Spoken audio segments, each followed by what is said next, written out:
This just got real. A game that tried to slip away, a sideline that refused to blink, and a ripple inside Hollis Hall that could reshape how Sundays feel in Chicago. If you've got that post-game buzz in your chest and you want the thing that actually matters for the rest of the season, lock in, because the next few minutes might be the pivot you talk about in December. Here's my promise. I'll walk you through the truth behind the chaos. What broke early? What held late? Why the run game can't keep dragging the offense? How the defense survived on takeaways? And the real reason tonight's finish changes what comes next. No spoilers yet. First we set the scene. Then we connect the dots. Only disputes only. Then we open the envelope. Welcome back to Bears News Fan Report. If you bleed navy and orange and want the story before it becomes a headline, hit subscribe, ring the bell, and drop a like so this reaches more Bears fans who need it tonight. Let's work. Start with the feeling. This wasn't pretty. It wasn't neat. It was a bar fight in slow motion.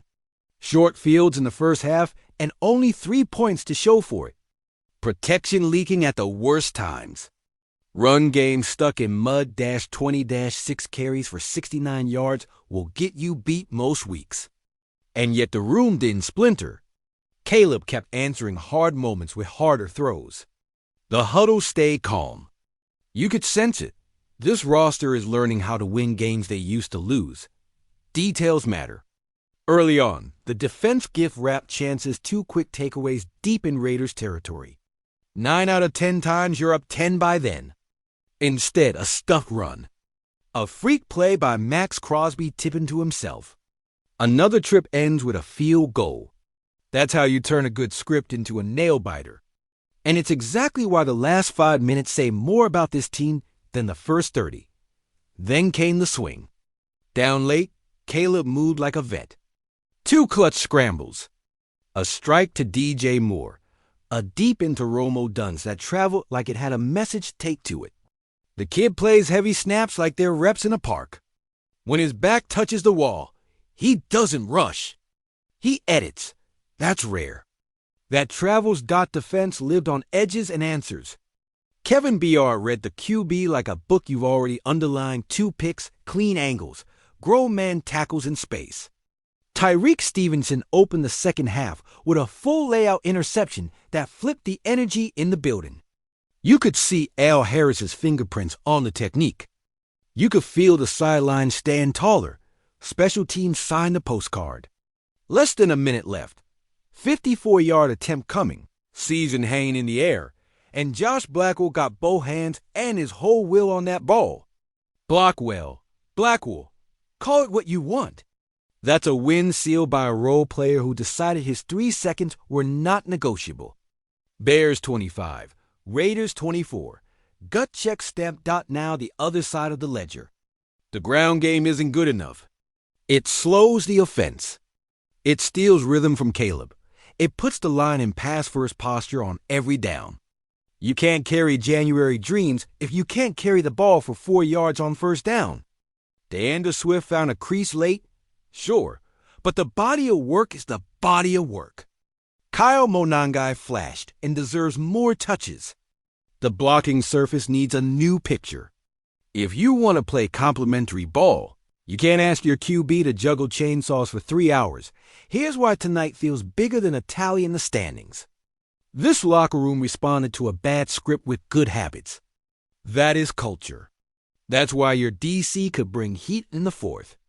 That's why your secondary trusted its technique when the run defense sagged. That's why your young core Caleb, Rome, Tyreek played like the moment fit them. Winning is a pattern before it's a score. All right, news time. Inside the building, the Bears have aligned on a post-buy pivot, a run game overhaul paired with a personnel move on offense. With Kyle Monangai set for a real workload bump and an interior shuffle under serious consideration. The staff has greenlit a recode of the rushing menu, more gap from condensed sets, more split flow from 12, more QB keepers packaged with the glance game, and the front office is exploring a veteran guard addition, if the right number hits. That's the internal drumbeat after this win. Let's be clear on the wording. This isn't a press release. This is a live plan built off weeks of evidence and a locker room that just earned the chance to be aggressive about its own flaws. The Bears aren't pretending the run will fix itself. They're choosing a switch, not a patch. What does that look like on the field? First, get the back downhill before contact. More duo and counter with a lead, less wide stuff that dies on the edge. Tight ends attach, edges pin, double teams with bad intentions. Second, tie the QB's legs to the picture. You don't need 10 carries from Caleb. You need 2 keepers that punish backside crash and make a linebacker hold his water. Third, give Monangai 8 to 10 real touches. He runs like the floor is tilted forward. He hits the B gap without asking for permission. That urgency changes second down. The line is the hinge. A subtle interior shake, whether that's a different starter at guard or a series base. Rotation can wake up how the doubles hit and how the IDs pass from center to guard. The idea is simple. Find 5 who move in one mind. If a vet becomes available at a sane price, you pick up the phone. If not, you coach what you've got like every rep is a job interview. Either way, the bye week is for hard choices. Why move now? Because the North is a knife fight and the schedule turns heavy. You don't want to enter the teeth of it asking Caleb to win pitchers that start in 2nd and 10. You want to live in 2nd and 6, where the whole playbook is open and the DC across from you has to call honest football. That's how you protect your defense from another 240-yard rushing day against you. That's how you make your third downs boring in the best way. There's a cap angle, too. You built this roster to be flexible. A short-term guard deal with roster bonuses doesn't break your future. It protects your present.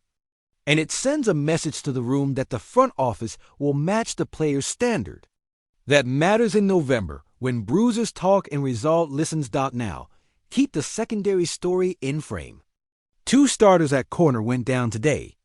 The severity isn't public, but the implication is obvious. The room needs bodies and the scheme needs balance. If you fix the run game, you also fix your defense's life. Fewer cheap first downs for the other team, fewer snaps, fewer shots on your banged-up depth. Complementary football isn't a slogan.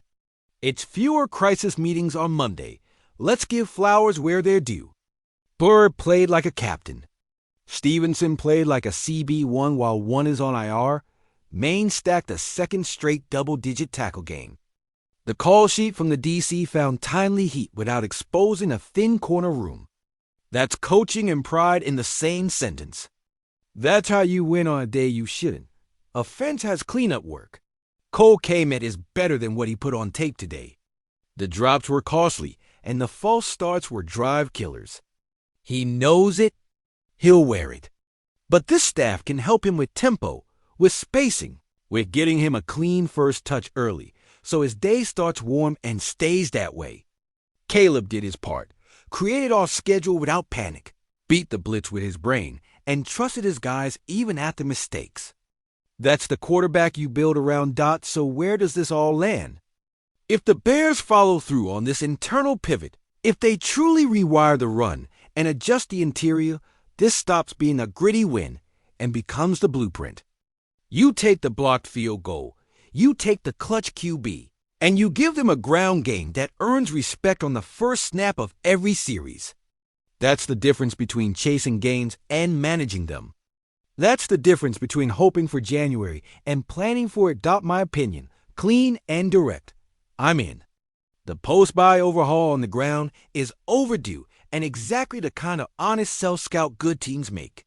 Monangai deserves more work. A guard move at the right price is smart business.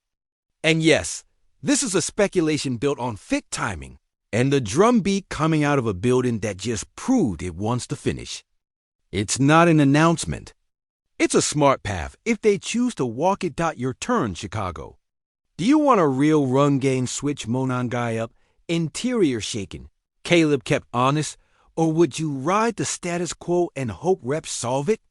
Would you spend a mid-round pick or short money to stabilize guard if it gets you to 2nd and 6 all year? Tell me below. This channel is better when the city talks back.